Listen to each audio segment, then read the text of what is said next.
Well, hi there. I'm Diane Gilliland, and I'm here to show you a really fun product from Clover Needlecraft.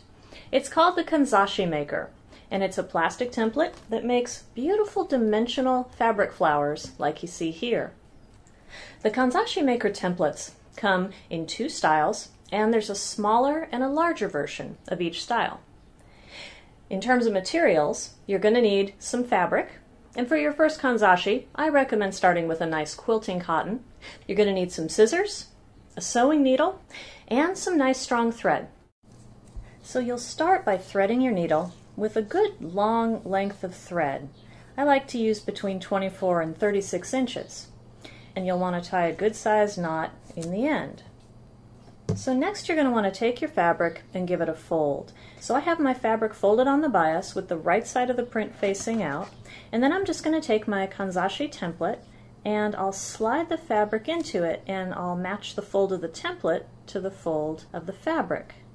And then all I do is just snap the template closed, like that. Then I'll take my scissors and I'll just cut around the edge of the template. You just want to cut the fabric to maybe 1/8 of an inch all the way around. Now, this is a little hard to show on camera, but embossed into this template, you have a whole series of numbers, and these are in fact your guide for stitching. So, you'll take your needle and thread, you will look for hole number 1 in the template, and conveniently you'll see the word start right next to it, and you take your needle down through the fabric at that point. Then you look for hole number 2, and you bring the needle up at that point. And then, as you might guess, you go down at number 3, up at number 4, down at 5, and so on and so on. So when you bring the needle up at hole number 8, then you just set that down, leave the thread attached, and then we'll open up the template. Now we have this piece of fabric with these carefully placed stitches in it. All we have to do is hold the fabric here by the folded edge and gently pull the thread, and we end up with our petal. Then you can just set that down. What we'll do then is we'll take our next square of fabric, fold it, put the template on it like we did before, and just repeat that process to stitch it again. We'll just keep adding petals until we have all we need to complete this flower. Okay, so at this point I have strung 6 petals to this flower. And you know, a flower can have any number of petals that you choose for it. Anywhere between 6 and 10 is usually very pretty.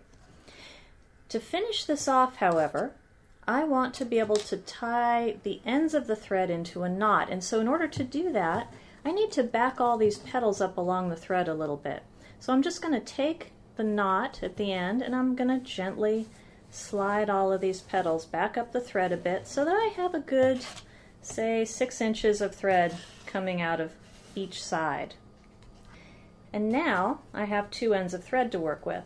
And I'm going to tie what's called a surgeon's knot. So if you've ever tied your shoes, you've done most of a surgeon's knot. It just starts with the same little overhand knot that you do when you're going to tie shoes, and then all you do is put the strand back through the loop again. So I take this thread and I tie the ends into a surgeon's knot, and then I pull the ends of the thread together, and as you can see, it turns that string of petals into a nice rounded flower. The surgeon's knot prevents the thread from pulling itself loose again, and I just do this little process of pulling the thread and adjusting the petals. When I have everything just the way I like it, then I'll tie the ends of the thread in a second knot, which will kind of lock this flower in place. And then all I have to do is pull the ends of the thread in toward the center of the flower and cut them off. So I like to do 2 finishing steps with my flower. First I'll turn it over and I'll cut myself a little circle of the same fabric, and I'll just glue that over the center opening here in the back. And then of course on the front I will add a nice button center, and again you can glue that. And there is your finished orchid Kanzashi. Now once you've mastered the basic flower construction, you can really do all kinds of fun variations on that theme. First of all, each of these 2 petal styles looks beautiful with either side facing up, so you actually get double the looks with each style. You can mix and match the larger and smaller versions of these petals to get really interesting flower shapes. And the large and small flowers stack together beautifully as well. So you really have a lot of fun stuff to play with here. So, happy flower making!